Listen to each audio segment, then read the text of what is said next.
2024 আইপিএলের গ্রুপ পর্বের ম্যাচ কিন্তু পুরোপুরি শেষ হয়ে গেছে, মানে 70টা ম্যাচই কমপ্লিট হয়ে গেছে। এখন আর 4টে ম্যাচ বাকি রয়েছে। 4টে ম্যাচ হলো যেগুলো প্লে অফের ম্যাচ, সেইগুলো 3টে প্লে অফের ম্যাচ আর একটা ফাইনাল। এই মোট 4টে 74টা ম্যাচ হওয়ার কথা 2024 আইপিএলে। কালকেই মুখোমুখি হতে চলেছে কোয়ালিফায়ার 1-এ সানরাইজার্স হায়দ্রাবাদ এবং কলকাতা নাইট রাইডার্স। কলকাতার পক্ষে কি সহজ হবে হায়দ্রাবাদকে হারানো, বা কলকাতাকে জিততে পারবে, হায়দ্রাবাদকে হারাতে কি পারবে, তাদের বিরুদ্ধে কি জিততে পারবে, জিতে গিয়ে একবারে ফাইনালে পৌঁছাতে পারবে, সেই সব বিস্তারিত আজকের ভিডিওতে আলোচনা করব। তাহলে ভিডিওটি শুরু করা যাক। সানরাইজার্স হায়দ্রাবাদ কিন্তু 2 নম্বরে রয়েছে পয়েন্টস টেবিলের, 1 নম্বরে রয়েছে কিন্তু কলকাতা নাইট রাইডার্স। তার আগে একটা কথা বলে রাখি, অনেকে ভেবেছিল হয়তো হায়দ্রাবাদ 2-এ আসতে পারবে না, রাজস্থান রয়্যালসে থাকবে। রাজস্থান রয়্যালসের 2-এ থাকার চান্স ছিল যদি কলকাতা আর হায়দ্রাবাদের, কলকাতা আর রাজস্থান রয়্যালসের ম্যাচটা হতো গুয়াহাটিতে বৃষ্টির জন্য হলোও না, এবং ম্যাচটা টসও হয়ে গেছিলো। কলকাতা প্রথমে বল করার সিদ্ধান্ত নিয়েছিল, টস হয়ে গেল। তারপরে 7 ওভারের ম্যাচটা যেই শুরু হতে যাবে তখন আবার বৃষ্টিটা শুরু হয়, তারপর কিন্তু ক্যান্সেল হয়ে যায়, বৃষ্টির জন্য কিন্তু পরিত্যক্ত হয় ম্যাচটা। এর জন্য রাজস্থানের ক্ষতি হয়, রাজস্থান আর এক্সট্রা একটা সুযোগ পাবে না। সুযোগ না পাওয়ারই কথা, তারা সুযোগই কাজে লাগাতে পারেনি। লাস্ট কয়েকটা ম্যাচের কথা আমি একটু বলি। রাজস্থান রয়্যালসের অল্প বেশিক্ষণ না, রাজস্থান রয়্যালস লাস্টের দিকে ম্যাচ হেরেছে ইজি 4খানা ম্যাচ হেরেছে। একটা ওই 1 রানের জন্য হেরেছে, ওই সানরাইজার্স হায়দ্রাবাদের বিরুদ্ধে ব্যাটিং ভালো করতে পারেনি বলে। সিমরন হেটমায়ারের না থাকাটা ওইটাই হায়দ্রাবাদের জন্য সমস্যা। ওই জায়গায় সিমরন হেটমায়ার থাকলে রমম্যান পাওয়েল বলেই জিতাতে পারেনি। একটা ফুল টাচ বল ভুবনেশ্বর কুমারের, সেই বলটাতে অন্তত রান নেবে, সেই রানটা নিতে পারেনি। দূরে চলে গেছে, কেউ কাছে নেই, দূরে সেইটারে ফুল টাচ নিলেই, মানে ফুল টাচ দিয়েছিল, ওইটা যদি ব্যাটেই লাগাতো একদম পুরো রান নিয়ে নিত এবং জিতে যেতে পারতো। ওই যে ভাগ্য সবই। হায়দ্রাবাদ আর একটা ম্যাচ হারলে ভালো হতো। তারপরে যে 20 রানে যে দিল্লির বিপক্ষে হারলো, এটা নয় ভালো ব্যাটিং করতে পারেনি, ওরা বড় স্কোর করে দিয়েছিল, মেনে নিচ্ছি, ঠিক আছে, দিল্লির সাথে হেরেছে। চেন্নাইয়ের সাথে পুরো ইচ্ছা করে, চেন্নাইয়ের সাথে কোনো বড় শট খেলার চেষ্টাই করেনি, ইচ্ছা করে হারা বলে না, সেরকমভাবে অনেকটা হেরেছিল রাজস্থান। তারপরে পাঞ্জাবের বিরুদ্ধে একদম জঘন্য খেলেছে, এই জন্য হেরেছে। 5 উইকেটে ওরা চেস করে নিয়েছে ওই রান। আর কলকাতার বিরুদ্ধে ম্যাচটা হয়নি, রাজস্থানকে একটু শিক্ষা দেওয়ার দরকার ছিল, তার কারণ ইচ্ছা করে ম্যাচ ক্যাজুয়ালি খেলেছে। এবার আসল জায়গায় আরসিবির সাথে খেলো, কীরকম লাগে ফর্মে থাকা আরসিবির সাথে রাজস্থান, একটা সুযোগ পেতে ভালো লাগলো না। তবে কলকাতা এবার জিতে থাকাতে খুব ভালো হয়েছে। যদি এই শেষের দিকের ম্যাচগুলো খুব ইম্পর্টেন্ট হতো, সেক্ষেত্রে কিন্তু ছিটকে যেতে পারতো প্লে অফের দৌড় থেকে। প্রথম দিকের জন্য জিতে থাকো, পরের দিকে যদি এই বৃষ্টির জন্য নাও হয় ম্যাচ, অসুবিধা নেই। কলকাতার এবার ইন্টেন্টটা খুব ভালো লেগেছে, মানে ঠিক 2021 সালে চেন্নাই সুপার কিংস যেরকম খেলেছিল, 23-এর থেকেও 2021 আবার বেশি ভালো লেগেছিল। ওই ঠিক সেরকম ভালো খেলেছে। বা গুজরাট যেভাবে 2022 সালে খেলেছিল, ওরকম খেলেছে, মুম্বাইয়ের মতো খেলেছে।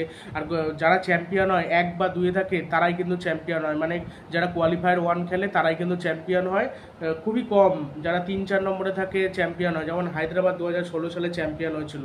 এই রেকর্ডটা আরসিবিও করে দিতে পারে। আরসিবি যেরকম ফর্মে রয়েছে, আর 3টে ম্যাচ ফটাফট জিতলে কিন্তু তারা কাপ নিয়ে নিতে পারে। কিন্তু আমরা বলছি, কিন্তু সেটা অতটা সহজ হবে না, সেটাই। তবে ওদের পক্ষে সহজ হবে, তার কারণ ওরা ফর্মে রয়েছে, তো দেখা যাক এখন কি হয়। তবে কলকাতার উচিত আর কি হায়দ্রাবাদকে হারিয়ে পুরোপুরি ফাইনালে যাওয়া, নাহলে আর একটা সুযোগ পাবে ঠিকই, সেই সুযোগটা অতটা কিন্তু সহজ হবে না। সেই সুযোগে কিন্তু এইটাই, তাও হায়দ্রাবাদ সেরকম সেরাভাবেই খেলবে, বাট এইখানে তাও জিতলে পরে একেবারে চলে যাও, একেবারে ভালো হবে। না হলে কিন্তু আদৌ রাজস্থান পড়ে না আরসিবির সাথে পড়ে, সেটা কিন্তু কেউ জানে না। ধরে নিচ্ছে আরসিবির সাথে ম্যাচ করবে কলকাতার, সেটা কিন্তু জেতাটা অতটা সহজ হবে না। আর 2 নম্বরে যে থাকে সেও কিন্তু কাপ নেয়। হায়দ্রাবাদও কিন্তু এবারের আইপিএলে কাপ নিতে পারে, কলকাতাও নিতে পারে। তবে কলকাতার সমর্থক হিসেবে অবশ্যই চাই কলকাতা নিক।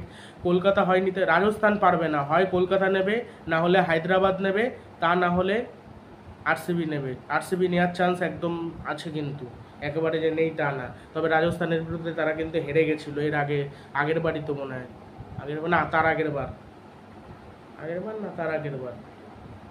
হ্যাঁ, তার আগের বারই বোধ হয় হেরে গেছিল রাজস্থান রয়্যালসের কাছে। সে জর্জ বাটলার সেঞ্চুরি করে হারিয়ে দিয়েছিল সম্ভবত। এটা কোন বার 2022-এ বোধ হয়, 22-এই হবে। তারপরে তো ফাইনালে উঠলে, হ্যাঁ। সেই জন্য এখন দেখা যাক। আর 2 নম্বরে যারা কোয়ালিফায়ার ম্যাচ হেরে যায় তারা যে চ্যাম্পিয়ন হতে পারে না, এটা কিন্তু না। গুজরাট কিন্তু আগের বছর অবশ্য ফাইনালে উঠতে পারে না, এটাই বলছি, বা জিততেও পারে। 2 নম্বরে যারা থাকেও কোয়ালিফায়ার 1 খেলে পর ম্যাচ জিতে যদি জেতা যায় অসুবিধা নেই। তবে যারা একবারে ফাইনালে যায় তাদের চান্সটা বেশি থাকে, আর যারা আর কি ওই একটা সুযোগটা পায়, তাদের চান্সটা কমে যায়, তার কারণ বাকি ম্যাচ একটা খেলতে হয়, এক্সট্রা ম্যাচ, সেটা জিতলে তবেই কিন্তু ফাইনালে যেতে হয়। মানে কোয়ালিফায়ার 2 মানে এলিমিনেটরে যে জিতবে তাদের হারাতে হয়, এটা কিন্তু চাপের হয়ে যায়, তার কারণ ওরা কিন্তু একটাই সুযোগ পায়, ওরা কিন্তু জেতার জন্য খেলে, মানে প্রত্যেকটা ফাইনাল ম্যাচ ভেবে খেলে।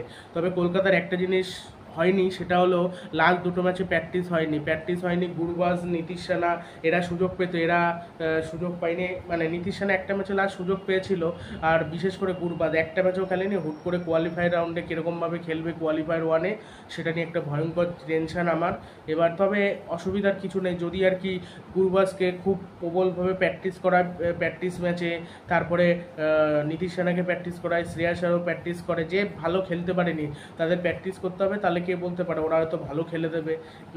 তবে কোয়ালিফায়ার 1-এ আমার যতদূর মনে হয় আহমেদাবাদে খেলা, তো প্রথমে টসে যেত ব্যাটটা করো তাহলে ভালো হবে, চেস করতে পাঠাও হায়দ্রাবাদকে। হায়দ্রাবাদ কিন্তু একটা ম্যাচে খুব ভালো খেলে, আবার একটা ম্যাচে খেলতে পারে না।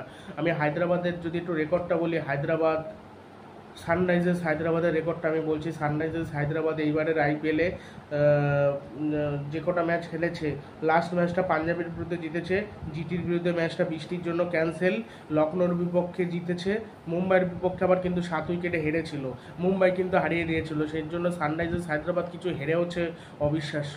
আর রাজস্থান রয়্যালস 1 রানে রাজস্থান রয়্যালসের বিরুদ্ধে জিতেছিল, ওটা তো হারা ম্যাচই ছিল। চেন্নাই সুপার কিংস 78 রানে চেন্নাই সুপার কিংসের কাছে হেরেছিল, আরসিবির কাছে 35 রানে হেরেছিল। এই ম্যাচে অনেকেই ভেবেছিল জিতবে, কিন্তু আরসিবি এখান থেকে কাম ব্যাক করে। তার আগে 4টে ম্যাচ পরপর জেতে, দিল্লি, আরসিবি, পাঞ্জাব, চেন্নাই, 4টে ম্যাচ পরপর জেতে। তারপর আবার গুজরাটের কাছে তার আগে হেরে গেছিল, জিতেছিল কিন্তু মুম্বাইয়ের কাছে। প্রথম 3টে ম্যাচের মধ্যে 2খানা কিন্তু হেরে গিয়েছিল হায়দ্রাবাদ, তারপর কিন্তু আস্তে আস্তে ঘুরে দাঁড়ায়। অস্ট্রেলিয়াও কিন্তু এরকমভাবে হেরেছিল 2টো ম্যাচ, তারপর কিন্তু তারা ঘুরে দাঁড়িয়েছিল। অস্ট্রেলিয়া প্রথম 2টো ম্যাচ দুটোই হেরেছিল, এবার প্যাট কামিন্স অধিনায়ক, নিতেই পারে, বলা যায় না। আর কেকেআরের সাথে কিন্তু 4 রানে হেরেছিল, ওইটা হার্ষিত রানা বল করে জিতিয়েছিল। তবে প্রথমে যদি ব্যাটটা নাও, আর প্রথম বল থেকে চালানোর দরকার নেই, একটু দুটো বল দেখে নাও। প্রথম ওভারে হয়তো ভুবনেশ্বর কুমার বল দেবে, সেকেন্ড ওভারে টিনা টরজানকে দেবে না, প্যাট কামিন্স হয়তো বল করতে আসতে পারে। এবার তাদের বলটা একটু দেখে খেলা উচিত, একটু মুভমেন্টটা দেখে খেলা উচিত। আর গুরবাজ আবার সুইং বোলার খেলতে পারে না, এই একটা সমস্যা। তারপর একদম গতিময় বোলার খেলতে পারে না, এটা একটা সমস্যা। নারেন কি করবে জানি না ভুবনেশ্বর কুমারের বিরুদ্ধে, মানে খুবই চাপের বিষয়, একটা টেনশন। যদি 6 ওভারে অন্তত 48 রানও ওঠে, আমি মনে করি ভালো রান। 48 রানও ওঠে, উইকেটও যদি না যায় তাহলেও ভালো। তারপর মেরে খেলুক, হাতে উইকেট থাকলে পরে কিন্তু মেরে খেলা যাবে পরে।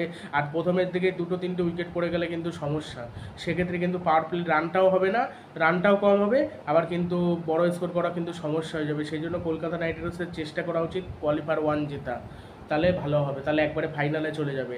এর আগে 2017 সালে একে ছিল মুম্বাই বোধহয় আরপিএসের কাছে হেরে গেছিলো, তারপর ওনার কাপও নিয়েছিল সম্ভবত। আরপিএস একবারে ফাইনালে চলে গেছিলো, মুম্বাই কিন্তু পরে জিততে কিন্তু সেইবার কিন্তু জিতেছিল। সেই জন্য কোয়ালিফায়ার 1 হারলেও অত টেনশনের ব্যাপার নেই, কোয়ালিফায়ার 1 হারলেও কিন্তু পরে জেতা যায়। তবে একটু চাপ হয়ে যায়, তবে কলকাতার ওই ক্যাচ ফেলালে চলবে না, প্রতিটা ক্যাচ ধরতে হবে, ফিল্ডিং ভালো দিতে হবে, বোলিং ভালো করতে হবে, তাহলে ভালো হবে। আর অনেকে ভাবছে রাজস্থান রয়্যালসের সাথে ম্যাচ করলে ভালো, তো এই রাজস্থান রয়্যালসের সাথে কিন্তু কলকাতা হেরেছিল, এটা মাথায় রাখতে হবে। সেই জন্য আবার এই হায়দ্রাবাদকে কিন্তু কলকাতা হারিয়েছিল, খেলার বিষয়ে কিছু বলা যায় না। তবে কলকাতা 10 দিন ধরে গত ম্যাচ খেলেনি, 2খানা ম্যাচ বৃষ্টির জন্য ক্যান্সেল হয়ে গেছে। এবার একটা জেতার যে মোমেন্টাম থাকে সেটা নষ্ট হয়ে যেতে পারে, এবার দেখতে হবে যে কী হয়, কেমনভাবে খেলে। তবে আমার মনে হয় প্র্যাকটিস যদি ঠিকঠাক করে আসে, আমার মনে হয় না খেলতে অসুবিধা হবে বলে, গুরবাজ, নীতিশ রানা এদের কোনো অসুবিধা হবে বলে মনে হয় না। আর দলগত যেহেতু কলকাতা পারফরমেন্স করছে, 1-2জনের ওপর ভরসা তো নেই, তাহলে তো অত ভয়ের কিছুই নেই। আর হেড টু হেড রেকর্ডে হায়দ্রাবাদ এবং কলকাতার মধ্যে 26টা ম্যাচ হয়েছে, 9খানা ম্যাচ জিতেছে সানরাইজার্স হায়দ্রাবাদ, আর 17টা ম্যাচ জিতেছে কলকাতা। অনেক এগিয়ে রয়েছে হায়দ্রাবাদের বিরুদ্ধে। তবে হায়দ্রাবাদ কিন্তু প্রতিশোধ নেওয়ার চেষ্টা করবে, তাদের যে হারিয়েছিল সেই হায়দ্রাবাদ কিন্তু হারানোর চেষ্টা করবে কলকাতাকে এবং ফাইনালে যাওয়ার চেষ্টা করবে। আর কলকাতার প্লেইং 11-এ কালকে একটা পরিবর্তনই হতে পারে, ফিল সল্টের পরিবর্তে গুরবাজ আসতে পারে। আর অনুকূল রয়কে আগের দিন খেলাতে চেয়েছিল, বাট অনুকূল রয়কে আর মনে হয় খেলাবে না, এই ম্যাচে মনে হয় সুযোগ দেবে না আমার যতদূর মনে হয়। এই ম্যাচে ওই পেসারই খেলাবে, মানে বৈভব আরোরা, হর্ষিত রানা এরাই খেলবে আর কি। আর ইম্প্যাক্ট প্লেয়ার নীতিশ রানা হলেও হতে পারে, ইম্প্যাক্ট প্লেয়ারকে হয়তো নীতিশ রানাকে পাঠানো হলো, বা ভেঙ্কিয়ারকেও করা যেতে পারে। তবে ভেঙ্কিয়ার ফিল্ডিং ভালো করে, যে ফিল্ডিং পারে না সেরকম একজনকে উঠিয়ে দিক, পারে না তো না নিন বরুণ চক্রবর্তী, ওরা তো বল করতে হবে, এবার ওদের ওপর অনেক কিছু নির্ভর করছে। আর একটা জিনিসের দিক থেকে কলকাতা পিছিয়ে গেল, 10 ম্যাচে 16টা উইকেট নিয়েছিল হর্ষিত রানা। এই হর্ষিত রানা পার্পেল ক্যাপ জেতার থেকে পিছিয়ে গেল। বরুণ চক্রবর্তী 12টা ম্যাচ খেলে 18টা বোধহয় উইকেট নিয়েছিল, সেও পিছিয়ে গেল। এখন বোধহয় 23টা না 22টা যেন উইকেট নিয়েছে হর্ষাল প্যাটেল, 23টা না 23টা 24টা আছে। এবার খুব চাপের হয়ে গেল বরুণ চক্রবর্তীর কাছে পার্পেল ক্যাপ জেতা, একমাত্র যদি 3টে বা 4টে উইকেট নেয় দুখানা ম্যাচে, আর যদি কোয়ালিফায়ার ম্যাচ হারে সেক্ষেত্রে বরুণ চক্রবর্তীর কাছে সুযোগ আসবে পার্পেল ক্যাপ জেতার। তবে পার্পেল ক্যাপ জেতার চেষ্টা করে লাভ নেই, শুধু চেষ্টা করতে হবে কাপ জেতার। কাপটা জিতলে ওটা কোনো রেকর্ডই না, ওটা না হলে ওটা কোনো ভ্যালু নেই, সেরকম একটা ভ্যালু হলো কাপ জেতা। ওই সব কোনো ওই অরেঞ্জ ক্যাপ পার্পেল ক্যাপ ওইগুলো বাদের খাতায় রেখে এখন কাপ জেতার চেষ্টা করতে হবে, দলগত পারফরমেন্স করতে হবে, সবাই মিলে একসাথে খেলতে হবে, তাহলে কলকাতার জন্য সেটাই মঙ্গলজনক হবে। আর যদি সেরকমভাবে না খেলে, কাপ জেতার জন্য যদি না খেলে, মানে ক্যাজুয়ালি খেলে ম্যাচটা, তাহলে কিন্তু সমস্যাও হতে পারে কলকাতা নাইট রাইডার্সের। তবে ক্যাজুয়ালি আমার মনে হয় খেলবে না। আর শ্রেয়াস আয়ার কীরকম স্ট্রাইক রেটে খেলে সেটা নিয়ে আমার একটা ভয় লাগছে, তার কারণ শ্রেয়াস আয়ার এইবারের স্ট্রাইক রেট যদি আমি দেখি, স্ট্রাইক রেট খুব একটা ভালো না, স্ট্রাইক রেট 130-এরও কম। এবং মানে শ্রেয়াস আয়ার মাঝে মাঝে এত স্লো ব্যাটিং করেছে, আবার কিছু সময় মেনে যে ব্যাটিং করেনি তা না, কিছু সময় করেছে, বাট সেরকমভাবে রিদেমে লাগলো না, এটাই হলো সমস্যা। আর কলকাতা নাইট রাইডার্স এইভাবে কিন্তু ব্যাটিং সাজাবে, মানে প্রথমে হয়তো গুরবাজ তো উইকেট কিপিংয়ের দিক থেকে গুরবাজ কোনো সমস্যা করবে না, ব্যাটিংয়ের দিক থেকে একটু সমস্যা হতে পারে। আর ফিল সল্ট যেরকম সেরাটা দিয়েছে, গুরবাজও সেরাটা দেওয়ার চেষ্টা করবে। গুরবাজ তো আগেরবার খেলেছিল, হ্যাঁ ফিল সল্টের মতো সেরা খেলতে পারেনি, বাট ওই কোনো রকম খেলে দিয়েছিল। তবে উইকেট কিপিং কিন্তু ভালোই করে গুরবাজ, তবে যে ম্যাচে গুরবাজ খেলে একেবারে গুরবাজ সেরা, যে ম্যাচে খেলতে পারে না সেরা। এবার 2 ম্যাচের মধ্যে যদি এক ম্যাচেও খেলতে পারে আমি মনে করি ভালো, সেটা যদি কোয়ালিফায়ার 1 ম্যাচে হয় আমার মনে হয় ভালো হবে, ফাইনাল ম্যাচে না খেলতে পারলেও চলবে না, সেখানে অন্য কেউ খেলুক কোনো অসুবিধা, 2 ম্যাচে খেলতে পারলে তো ভালোই হয়। 2টো ম্যাচে দুটোই ফ্লপ যেন না যায়, একটা অন্তত খেলুক, একটা না পারুক। আর ফিল সল্ট হলে তার কাছ থেকে আমরা 2টো ম্যাচে আশা করি। আর ফিল সল্ট প্রথম বল থেকে চালাতো, গুরবাজকে প্রথম ম্যাচ থেকে মানে প্রথম বল থেকে না চালালেও চলবে, কয়েকটা বল দেখে নিক কীরকম সিম হচ্ছে, মুভমেন্ট হচ্ছে, আর আহমেদাবাদের পিচটা কেমন হবে এটা দেখতে হবে। এটা কি ব্যাটিং উইকেট হবে? আমার মনে হয় না খুব একটা ব্যাটিং সহায়ক উইকেট করবে বলে, একটু স্লো টাইপের উইকেট করতে পারে। বা স্লো টাইপের উইকেট করলে কতটা স্লো হয়, প্রথমে ব্যাট করলে সুবিধা না, অনেক সময় হয় কি চেস করলে কিন্তু সুবিধা হয়ে যায়। এবার আমরা বলছি ব্যাট নিতে, মানে আমি বলেছি যে ব্যাট নিতে, কিন্তু যদি টস মানে এবার প্রথমে ব্যাট করতে যদি অসুবিধা হয় সেক্ষেত্রে আলাদা ব্যাপার। আর শ্রেয়াস আয়ার টস জেতে না, কিন্তু বৃষ্টি বিঘ্নিত যে ম্যাচ, মানে বৃষ্টির জন্য হয়নি যে ম্যাচটা রাজস্থান রয়্যালসে, সেই ম্যাচে কিন্তু টসে জিতেছিল কলকাতা নাইট রাইডার্স। এইবার টসে জেতাটা খুবই ইম্পর্টেন্ট, এবং পরিস্থিতি অনুযায়ী সিদ্ধান্ত নিতে হবে, তাহলে ভালো হবে। আর গুরবাজের ব্যাপারটা পুরোপুরি পরিস্থিতির শিকার, গুরবাজের মানে কপালেই ছিল তার একেবারে কোয়ালিফায়ার ম্যাচ থেকে খেলতে হবে, কোয়ালিফায়ার ম্যাচেই থাকার কথা। এবার এই ম্যাচে বৃষ্টির জন্য, বৃষ্টি হলে কে ফাইনালে যাবে সেটা বলা মুশকিল, তবে ধরে নেওয়া যেতে পারে নেট রান রেটের ভিত্তিতে হয়তো কলকাতা যেতে পারে, এর তো রিজার্ভ ডেও নেই। এবার কালকের ম্যাচ হায়দ্রাবাদের থেকে অনেক এগিয়ে রয়েছে কলকাতা নাইট রাইডার্স, সেক্ষেত্রে হয়তো এটাও হতে পারে, হয়তো নেট রান রেটের ভিত্তিতে কলকাতা ফাইনালে চলে গেল, এটা হতেও পারে, বলা যায় না। তার কারণ আবার বৃষ্টি সমস্যা করছে তো, হ্যাঁ হতেই পারে, বলা যায় না। হায়দ্রাবাদ আর এই লখনৌ না, মোদি স্টেডিয়ামে, মানে নরেন্দ্র মোদি স্টেডিয়ামে কিন্তু আহমেদাবাদে মানে একেবারে বৃষ্টি কমলেও শুকাতে কিন্তু অনেক সময় লাগে। আর ম্যাচটা 7:30টায় শুরু হোক কালকের ম্যাচটা, এইটুকুই চাই। কালকে একটা ধামাকাদার ম্যাচ হতে চলেছে, কালকের ম্যাচটা যে জিতবে সোজা ফাইনালে পৌঁছে যাবে, জাস্ট কোনো কথা হবে না।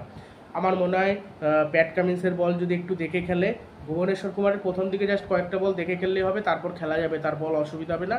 টি নটরাজন ভালো করবে, টি নটরাজনের চালানোর চেষ্টা করতে হবে, শেষ দিকে মারার চেষ্টা করতে হবে। যদি টি নটরাজনের বলে মারতে না পারে সেক্ষেত্রে রান কিন্তু কম হবে। এবার টি নটরাজনের বলে যদি অ্যাটাকটা কম করে, অন্য বোলারদের অ্যাটাক করতে হবে, সেক্ষেত্রে ডেথ বোলিংয়ে যখন প্যাট কামিন্স করতে আসবে বা অন্য বোলার যখন আসবে স্পিনাররা, তখন অ্যাটাক করতে হবে, রানটা করতে হবে। এবার এরকম যদি হয় পাওয়ার প্লেতে খুব বেশি রান হলো, ধরে নিচ্ছি 70 রান হয়েছে 6 ওভারে, হ্যাঁ, কিন্তু পরের ওভারগুলোতে রানই হলো না, মানে একেবারে রান কমে গেল, সেটা সমস্যা। আর আমার মনে হয় না খুব একটা স্পিন সহায়ক পিচ হবে বলে আহমেদাবাদ, মানে খুব মারাত্মক টার্নিং উইকেট এরকম মনে হয় হবে না। তো এখন দেখা যাক কী হয়। আর ওই যে যেহেতু চেন্নাই সুপার কিংস প্লে অফে যেতে পারেনি, চেন্নাই সুপার কিংস যেহেতু প্লে অফে যেতে পারেনি, এই জন্য অম্বতী রাইডুর আর কি মন খারাপ হওয়ারই কথা। তার কারণ যে দলের সমর্থক সে দল না যেতে পারলে খুবই খারাপ লাগে, এটা স্বাভাবিক। তবে রাজস্থান রয়্যালস ইচ্ছা করে এর ফল পাবে আরসিবির বিপক্ষে খেলে। আমার মনে হচ্ছে আরসিবি হারিয়ে দেবে আরামসে। আর হায়দ্রাবাদের কলকাতার মধ্যে এদের মধ্যে যে হারবে তার সাথে আরসিবির ম্যাচটা পড়বে। আরসিবির এবার প্লে অফে ওঠার সুযোগ রয়েছে। আবার এটাও হতে পারে, এটার চান্স কম হায়দ্রাবাদ আর আরসিবির মধ্যে ফাইনাল ম্যাচ হওয়ার 2016 সালের মধ্যে। এটা আমি কোনোভাবেই হোক চাইবো না, তার কারণ কলকাতা হেরে বিদায় নিক এটা আমি কখনোই চাইবো না। কলকাতা থাকুক এইটুকুই চাইবো। আর বরুণ চক্রবর্তী, নারিন, এদের বল কি করে অ্যাটাকিং খেলে দেখতে হবে। তবে আমার মনে হয় ট্র্যাভিস হেড আর অভিষেক শর্মাকে যদি আউট করা যায় হায়দ্রাবাদের, প্রথমের দিকেই একটা বা দুটো উইকেট তো অন্তত ফেলতে হবে।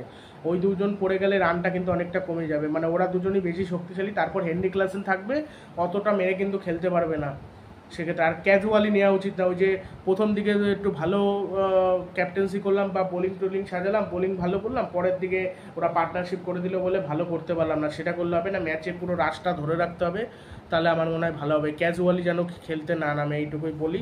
এখন দেখা যাক, যেতে নাকি কলকাতা। তোমরা কে কোন দলকে সাপোর্ট করছো আজকে অবশ্যই কমেন্ট বক্সে জানিও। অনেকে হায়দ্রাবাদের সাপোর্টার রয়েছে, সেটা অবশ্য কম, কলকাতার সাপোর্টারই বেশি থাকবে। তার কারণ মানে কলকাতার সাপোর্টারই বেশি থাকবে, হায়দ্রাবাদ তো এখান থেকে মানে হায়দ্রাবাদ থেকে হায়দ্রাবাদের সাপোর্টার থাকবে, এখান থেকে থাকবে না কলকাতা থেকে। আর হায়দ্রাবাদ কিন্তু জিততেই পারে, বলা যায় না। হায়দ্রাবাদকে হালকাভাবে না নেওয়াই ভালো। তবে টসটা জিতো কলকাতা, টসটা জিতে যেটা সিদ্ধান্ত, মানে যদি প্রথমে ব্যাট করতে সুবিধা প্রথমে ব্যাট নেই, যদি প্রথমে বল করতে সুবিধা প্রথমে বল নেই, যেটা সুবিধা সেটা নেই। আমরা তো আর আমরা ঘরে থাকি, আমরা তো আর বলতে পারি না যে এটা কেন নিল, বা হয়তো পরিস্থিতি অনুযায়ী সিদ্ধান্তটা নেয়। তার কারণ তারা মাঠে থাকে, বোঝে যে পিচটা কেমন, সেই বুঝে। আর যেহেতু আহমেদাবাদে খেলা, যেহেতু জিটি ওঠেনি, এবার জিটি চাইবে কিন্তু হাই স্কোরিং ম্যাচ যাতে নাই হয়, একটা লো স্কোরিং ম্যাচ হয় সেরকমই চাইবে, কঠিন পিচই দেবে। অতটা সহজ হবে না ব্যাটে বলে কানেকশান করা, বা হয়তো নাও হতে পারে এরকম।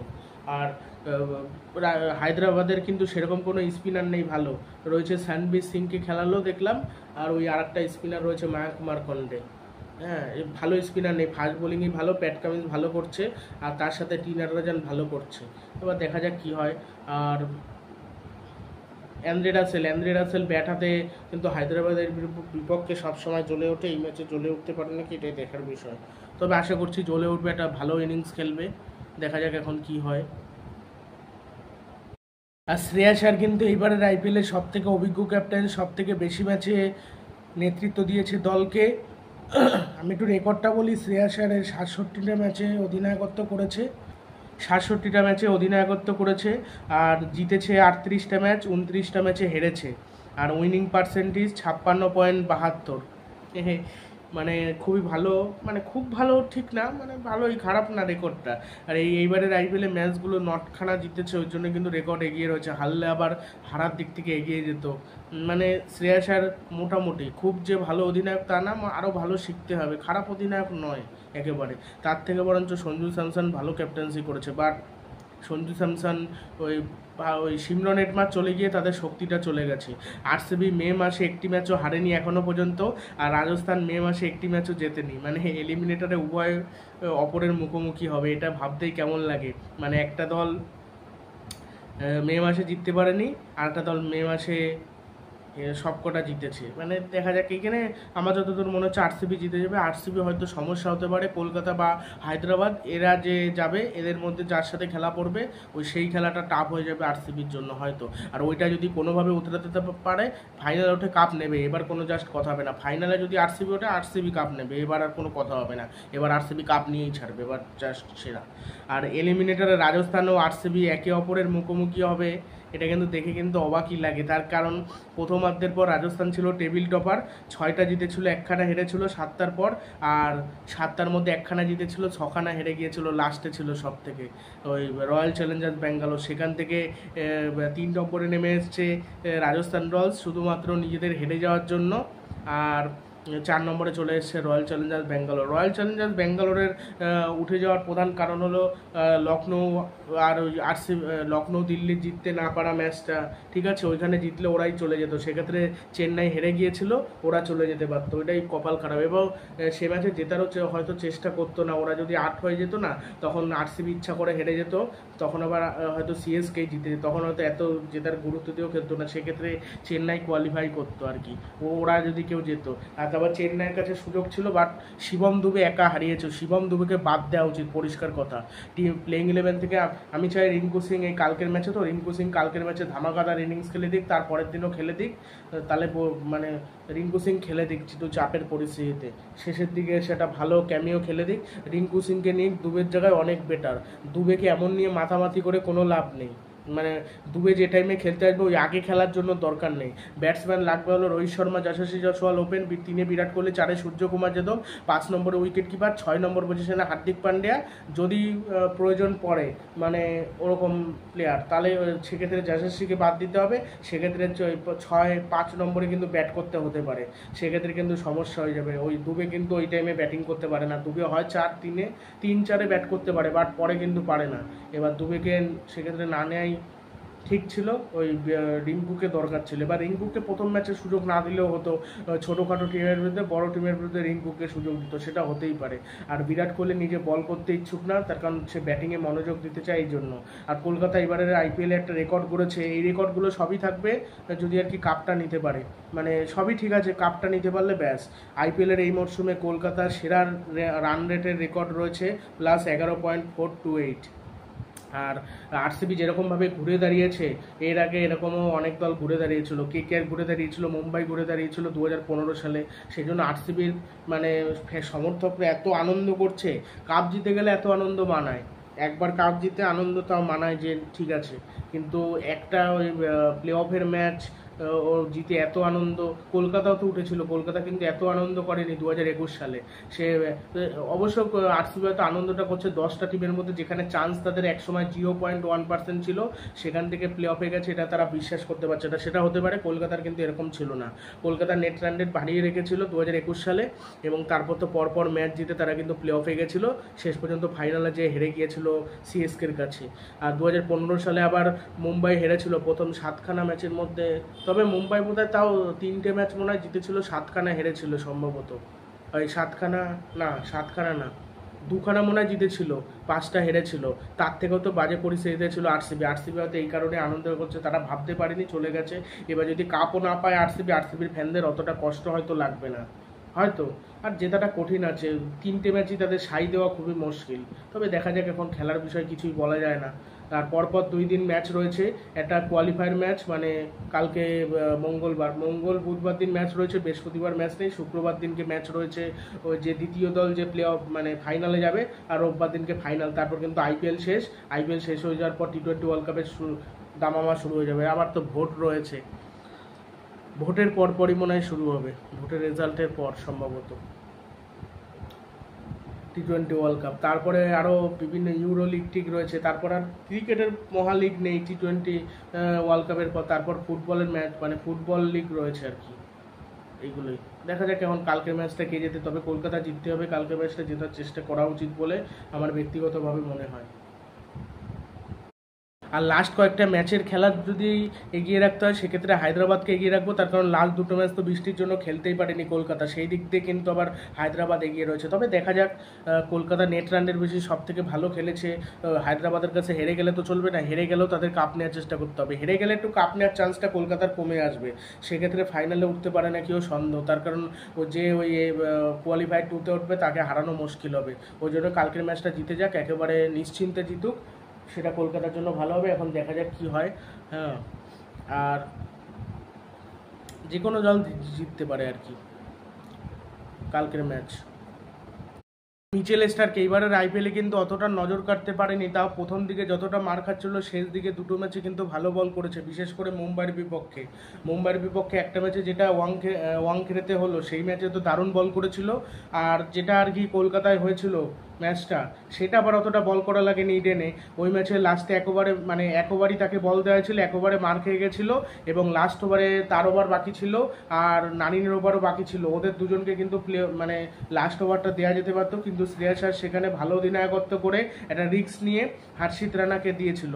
এবার সেই ম্যাচে যদি হার্ষিত রানা ডিফেন্ড করতে না পারতো, ওই লাস্টে বোধহয় 6 বলে 22 রান, এবার সেক্ষেত্রে কিন্তু শ্রেয়াস আয়ার আবার ট্রল হতো, তখন আবার বাজে ক্যাপ্টেন হয়ে যেত। মূল কথা, যদি ক্যাপ্টেনের যদি প্ল্যানটা খাটে আর কি, তাহলে সে ভালো ক্যাপ্টেন, প্ল্যানটা না খাটলে আর কি সে খারাপ ক্যাপ্টেন হয়ে যায়। আশা করছি কোয়ালিফায়ার 1 বা এই ম্যাচগুলো জমে উঠবে, মানে জমিয়ে দেবে। মিচেল স্টার্ক ভালো করবে এইটুকুই চাই, বাকি প্লেয়ারগুলোও ভালো করুক, উইকেট নিক, ব্যাস এইটুকুই চাই। অন্যবার কেকেরের বোলাররা উইকেট নিতে পারেন, এবার কলকাতার বোলাররা ভালো উইকেট তুলছে। বরুণ চক্রবর্তী, হার্ষিত রানা, অ্যান্দ্রে রাসেল একেবারে দুর্দান্ত লাগছে, এটাই বেশ ভালো লাগছে আর কি। এখন দেখা যায় কালকের ম্যাচে কী হয়, সেটা অবশ্যই কমেন্ট বক্সে জানাবেন যে কী হতে পারে, কোন দলকে সাপোর্ট করছেন অবশ্যই জানাবেন। তার ভালো খেলার কারণ, অন্যবার কলকাতা প্রচুর প্লেয়ার একসাথে খেলায়, এবার কিন্তু প্রচুর প্লেয়ার একসাথে খেলায়নি, এবার কিন্তু অল্প প্লেয়ার সুযোগ দিয়েছে, অনেক প্লেয়ার সুযোগই পায়নি। এস রাদারফোর্ড সুযোগ পায়নি, মানিশ পান্ডে একটা ম্যাচের জন্য সুযোগ পেয়েছিল, সাকিব হুসেন সুযোগ পায়নি, চেতন সাকারিয়া সুযোগ পায়নি, অনেক প্লেয়ার সুযোগ পায়নি। এবার কলকাতার ভালো খেলার এটাই কারণ, এবার সবাইকে একসাথে সুযোগ দেওয়া সম্ভব নেই। সাকিব হোসেনই আবার অন্য দলে যে খেলবে, অন্য দলে সুযোগ পাবে, আর দরকার পড়েনি এই জন্য আর নেয়নি। আর অনুকূল রয়, সুয়েশ শর্মা একটা দুটো ম্যাচে খেলেছিল, আর মিচেল স্টার্ক মার খাওয়া সত্ত্বেও যেভাবে আর কি দল পাশে ছিল, এটা একেবারে দেখার মতো ছিল। আমরা বলছিলাম কেন মিচেল স্টার্ককে বসানো হচ্ছে না, একটা ম্যাচে চোটের জন্য খেলেনি, সেই ম্যাচে তো দুষ্মন্ত চামিরা খেলেছিল, সেই ম্যাচে কিন্তু হেরে গিয়েছিল কলকাতা নাইট রাইডার্স। মানে কলকাতার জন্য লাকি চার্ম কিন্তু মিচেল স্টার্ক। আর মিচেল স্টার্কের স্ত্রী কিন্তু তাকে সমর্থন করতে আসে, সেও তার স্ত্রীকে সমর্থন করে, আর তাকেও তার স্ত্রী সমর্থন করে, এই জন্য কিন্তু ভালো আর কি, ভালো এটা। আর এবং সে ভালো করতে পারে, ওই জন্য তার স্ত্রী মাঠে আসলে, অ্যালিসা হেলি, তার স্ত্রীও ক্রিকেটার। হ্যাঁ, এখন মিচেল স্টার্ককে এই ম্যাচে জ্বলে উঠতে হবে, ব্যাস এইটুকুই চাইবো। মানে তার উপর যেহেতু ভরসা রাখলে না প্লেয়াররা ভালো করতে পারেন, যে না এই দলের খারাপ পরিস্থিতিতেও আমাদের পাশে থেকেছে। আর যে ম্যাচে ওই যে কলকাতা 261 রান করে হেরে গেছিলো, ওই ম্যাচে প্লেয়ারদের মন মেজাজ খারাপ ছিল, ওই জন্য তারা খাওয়া দাওয়া করেনি, দু একজন বাদে কেউ খাওয়া দাওয়াই করেনি। নীতিশ রানা সেটা বলেছিল, হয়তো এটা সত্যি হতেও পারে, সবার মন খারাপ ছিল।